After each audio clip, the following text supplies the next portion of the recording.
रामायण की अमृत धारा में आप सबका स्वागत है।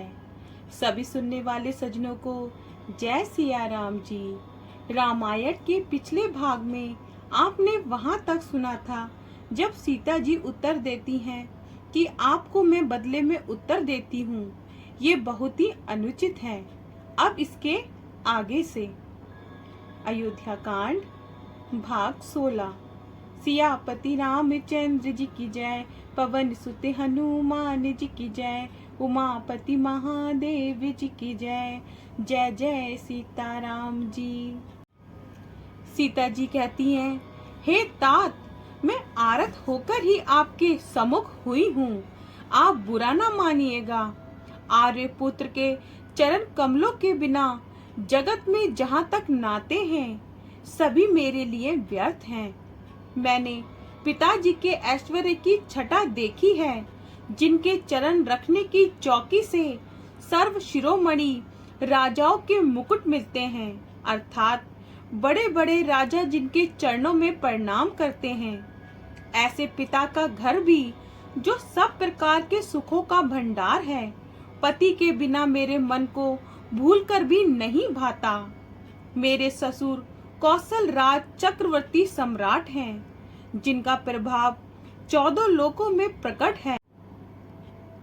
इंद्र भी आगे होकर जिनका स्वागत करता है और अपने आधे सिंहासन पर बैठने के लिए स्थान देता है।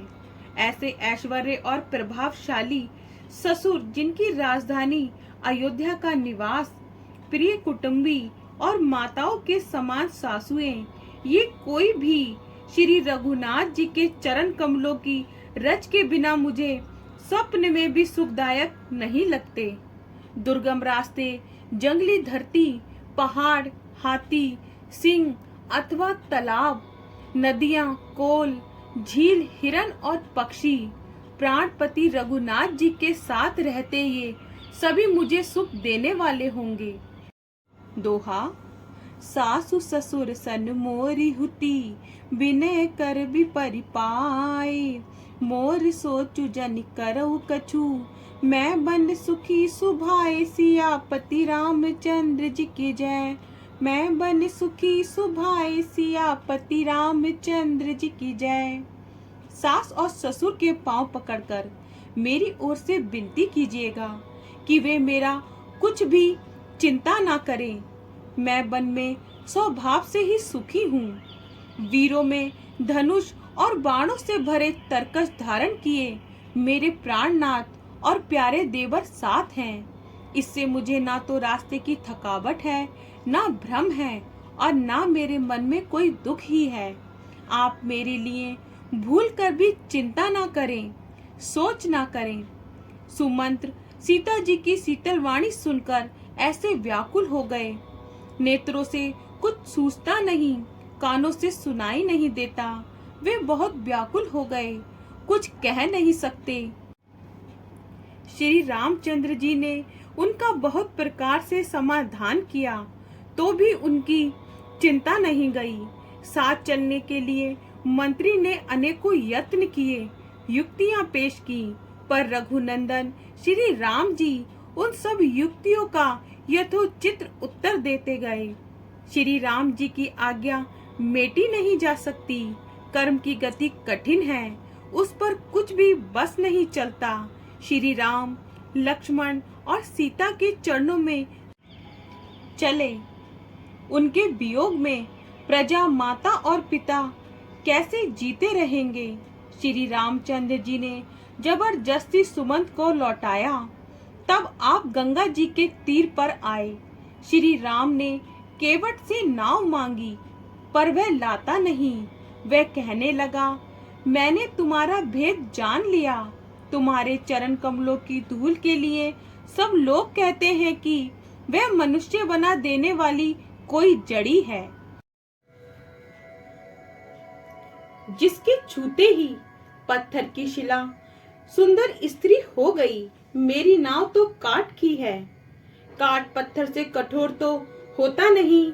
मेरी नाव भी मुनि की स्त्री हो जाएगी और इस प्रकार मेरी नाव उड़ जाएगी, मैं लुट जाऊंगा। रास्ता रुक जाएगा जिससे आप पार ना हो सकेंगे और मेरी रोजी मारी जाएगी।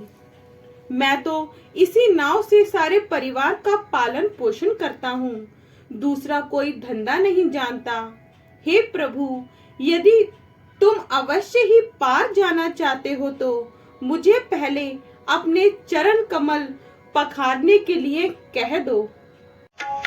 छंद। पद कमल धोई चढ़ाई, नाव नाथ उतराई, चहो मोहि राम रावरी आने, दशरथ सपथ सब चारी कहो, बर तीर मारहु लखन पे जब लगी, न पाए पखारहि हो तब लगी, न तुलसीदास नाथ कृपाल पार उतारी हो, कृपाल पार उतारी हो। अब इसका हिंदी में अर्थ समझिए। हे नाथ, मैं चरण कमल धोकर आप लोगों को नाव पर चढ़ा लूंगा। मैं आपसे कुछ उतराई नहीं चाहता। हे राम, मुझे आपकी दुहाई और दशरथ जी की सौगंध है, मैं सब सच सच कहता हूँ। लक्ष्मण भले ही मुझे तीर मारे, पर जब तक मैं पैरों को पखार ना लूंगा तब तक हे तुलसीदास के नाथ, हे कृपालु, मैं पार नहीं उतारूंगा। केवट के प्रेम में लपेटे हुए अटपटे वचन सुनकर करुणा धाम श्री रामचंद्र जी जानकी जी और लक्ष्मण जी की ओर देखकर हंसे। कृपा के समुद्र श्री रामचंद्र जी केवट से मुस्कुराकर बोले, भाई तू वही कर जिससे तेरी नाव ना जाए। जल्दी पानी ला और पैर धो ले, देर हो रही है, पार उतार दे। एक बार जिनका स्मरण करते ही मनुष्य अपार भव सागर के पार उतर जाते हैं, और जिन्होंने जगत को 3 पग से भी छोटा कर दिया था, 2 ही पग में त्रिलोकी को नाप लिया था, वही कृपालु श्री रामचंद्र जी गंगा जी से पार उतारने के लिए केवट का निहोरा कर रहे हैं। प्रभु के इन वचनों को सुनकर गंगा जी की बुद्धि मोह से खिंच गई थी कि ये साक्षात भगवान होकर भी पार उतारने के लिए केवट का निहोरा कैसे कर रहे हैं। परंतु समीप आने पर अपनी उत्पत्ति के स्थान पद नखों को देखते ही उन्होंने पहचान कर देव नदी गंगा जी हर्षित हो गईं। वे समझ गईं कि भगवान नर लीला कर रहे हैं। इससे उनका मोह नष्ट हो गया और इन चरणों का स्पर्श प्राप्त करके मैं धन्य हो जाऊंगी, ये विचार कर वे हर्षित हो गईं। केवट श्री रामचंद्र जी की आज्ञा पाकर कठोते में भरकर जल ले आया। अत्यंत आनंद और प्रेम में उमंग कर वह भगवान के चरण कमल धोने लगा। सब देवता फूल बरसाकर सिहाने लगे कि इसके समान पुण्य की राशि कोई नहीं है। दोहा। पद पखारी जलपान करी, आपू सहित परिवार, पितृ पारु करी प्रभु हुई पुनी, मुदित गए उलई पार, सियापति रामचंद्र जी की जय। मुदित गए उलई पार, सियापति रामचंद्र जी की जय। चरणों को धोकर और सारे परिवार सहित स्वयं उस जल को पीकर पहले उस महान पुण्य के द्वारा अपने पितरों को भव सागर से पार कर फिर आनंद पूर्वक प्रभु श्री रामचंद्र जी को गंगा जी के पार ले गया। निषाद राज और लक्ष्मण जी सहित श्री सीता जी और श्री रामचंद्र जी नाव से उतरकर गंगा जी की रेत में खड़े हो गए। तब केवट ने उतरकर दंडवत की। उसको दंडवत करते देखकर प्रभु को संकोच हुआ कि इसको कुछ दिया नहीं। पति के हृदय की जानने वाली सीता जी ने आनंद भरे मन से अपनी रतन जड़ित अंगूठी उंगली से उतारी। कृपालु श्री रामचंद्र जी ने केवट से कहा, नाव की उतराई लो। केवट ने व्याकुल होकर चरण पकड़ लिए।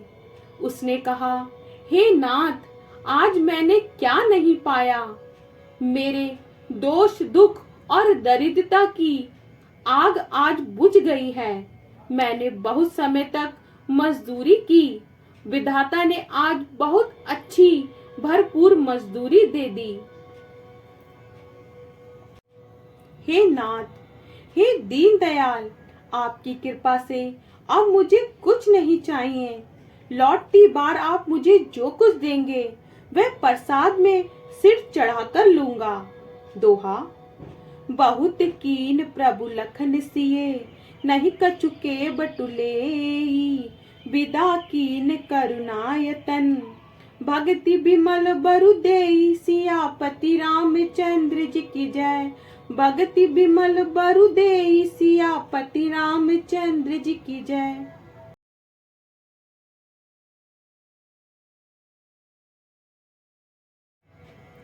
प्रभु श्री राम जी, लक्ष्मण जी और सीता जी ने बहुत आग्रह किया, पर केवट कुछ नहीं लेता।